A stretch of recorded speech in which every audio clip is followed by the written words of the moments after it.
Benarkah burung ini punah akibat manusia? Ini adalah burung endemik asal Mauritius, negara kepulauan yang terletak di sebelah timur Madagaskar. Burung dengan tinggi mencapai 1 meter dan berbulu abu-abu kecoklatan ini tidak memiliki predator alami di pulau tersebut. Segala kebutuhan burung ini terpenuhi, mulai dari biji-bijian, kacang-kacangan, umbi, hingga buah. Para ahli biologi berpendapat bahwa burung ini kehilangan kemampuan terbangnya karena tidak memiliki pemangsa. Akhirnya, tubuhnya pun beradaptasi dan sayapnya menjadi lebih kecil. Karena tidak memiliki predator, burung berkaki kuning ini tidak mengembangkan sistem pertahanan diri dan menjadi tidak takut terhadap apapun, termasuk manusia. Manusia pertama kali berlayar di Pulau Mauritius pada tahun 1507. Pelayar tersebut melihat seekor burung yang memiliki ukuran lebih besar dibandingkan kalkun dan tidak dapat terbang. Hal tersebut membuat burung ini menjadi mudah untuk ditangkap. Pada tahun-tahun berikutnya, mereka diburu secara massal sebagai bekal perjalanan. Burung ini memiliki kebiasaan untuk meletakkan telurnya di atas tanah. Telurnya berukuran besar dan biasanya hanya bertelur 1 butir pada 1 periode musim kawin. Munculnya hewan predator seperti kucing, kera, babi, dan tikus yang terbawa oleh manusia juga mengancam burung endemik Mauritius ini, sebab hewan-hewan predator tersebut memakan telur-telurnya. Hingga akhirnya, pada tahun 1662, burung ini dinyatakan punah. Burung malang ini adalah burung dodo. Kepunahan dodo hanya membutuhkan waktu kurang lebih 1 abad semenjak pertama kali manusia mengenalnya. Burung aneh ini menggunakan api untuk berburu.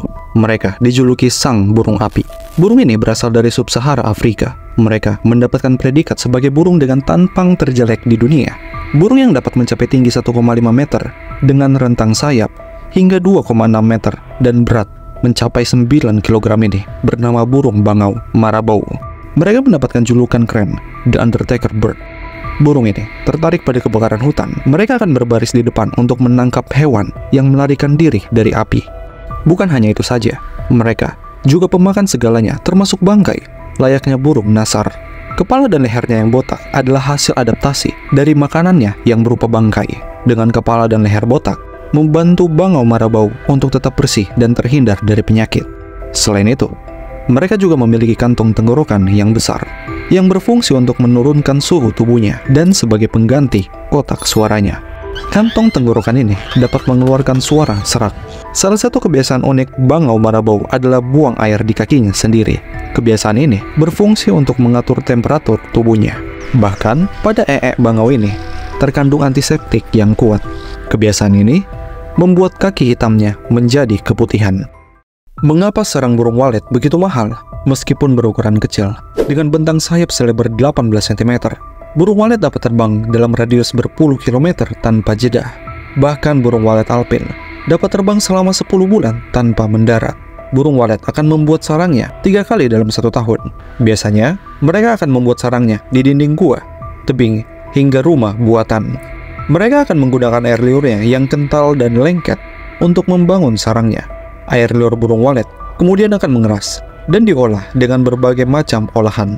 Selama ribuan tahun di Cina, makanan ini dipercaya memiliki banyak keajaiban, mulai dari menyembuhkan berbagai macam penyakit hingga membantu pertumbuhan anak-anak agar lebih tinggi.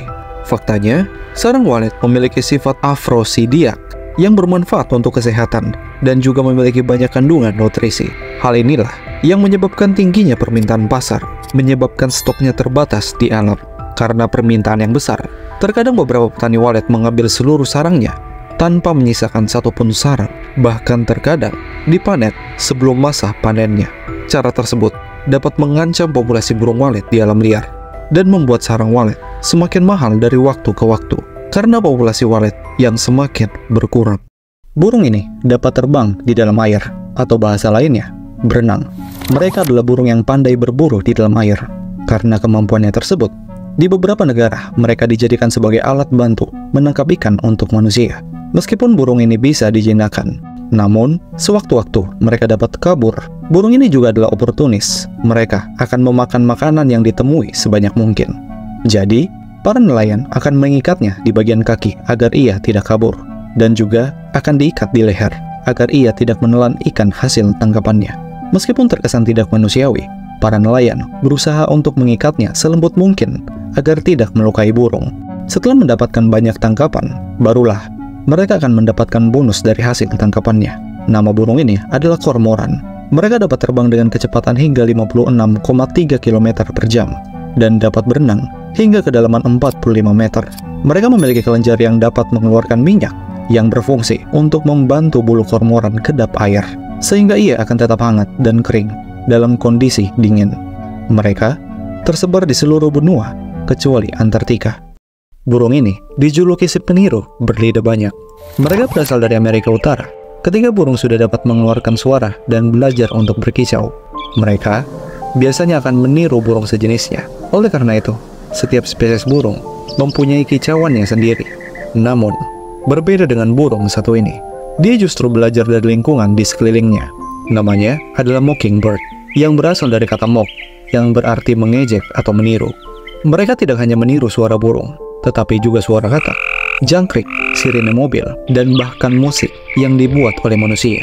Karena kemampuannya tersebut, mockingbird dewasa bisa mempunyai 350 nyanyian atau kicauan yang berbeda, membuat mereka menjadi salah satu burung dengan variasi kicauan terbanyak di dunia.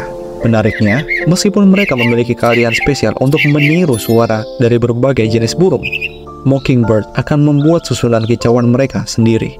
Kicauan ini jauh lebih rumit dan kompleks. Biasanya, mockingbird jantan akan mengeluarkan kicauan rumitnya pada malam hari, terutama saat bulan purnama.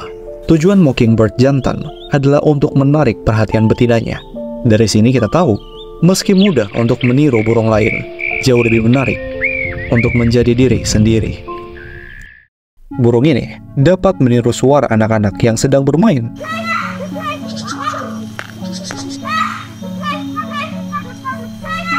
Bahkan manusia dewasa.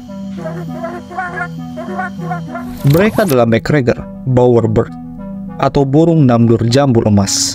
Adalah jenis burung yang mampu menirukan berbagai macam suara. Keahlian supernya ini digunakan untuk memikat pasangannya dan juga untuk mengusir hewan lain yang ingin merusak sarangnya. Sesuai dengan namanya, namdur jambul emas, burung endemik dari Papua Nugini ini memiliki jambul orange yang khas. Selain suaranya, mereka juga memiliki kemampuan lainnya, yaitu dapat membangun sarang yang menjulang tinggi ke atas layaknya pagoda atau menara.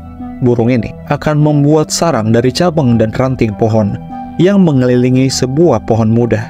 Pada pangkalnya, ia akan meletakkan kacang-kacangan, kumbang, dan jamur. Sarang yang dibangun ini dapat mencapai tinggi 1 meter.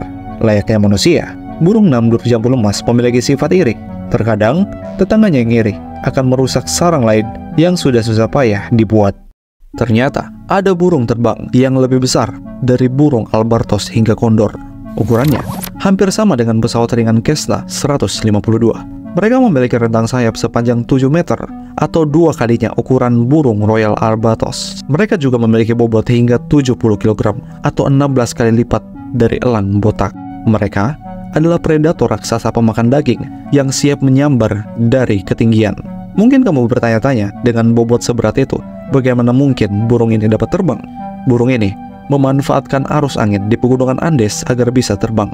Mereka akan melebarkan sayapnya dan membiarkan arus angin mengangkatnya, lalu terbang seperti pesawat melayang. Burung raksasa ini bernama Argentavis magnificens, yang berarti burung Argentina yang agung. Sesuai dengan namanya, mereka hidup di wilayah Argentina dan Amerika Selatan. Argentavis berkerabat dengan burung nasar. Dengan ukuran yang besar, bobot telur burung raksasa ini dapat mencapai 1 kg. Mereka bertelur sebanyak 1 hingga 2 butir setiap 2 tahun sekali. Diperkirakan usia burung ini dapat mencapai 100 tahun. Mereka pertama kali ditemukan pada tahun 1980 di Argentina.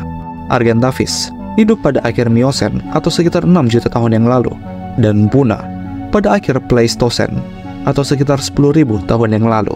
Masih belum diketahui dengan pasti penyebab kepunahan burung raksasa ini. Para ilmuwan menduga Argentavis punah bersamaan saat kepunahan besar kuarter terjadi yang dikombinasikan dengan perubahan iklim dan kelangkaan makanan pada saat itu. Tidak semua burung hantu mencari makanan di malam hari, sebab burung hantu salju mencari makanan pada siang hari dan tidur pada malam hari.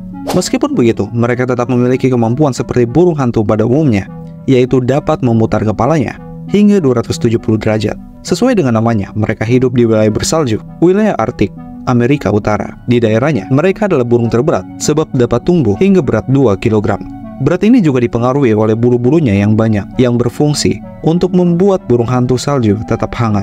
Mereka juga dapat membentangkan sayapnya hingga 1,5 meter dan terbang dengan kecepatan 40 hingga 80 km per jam.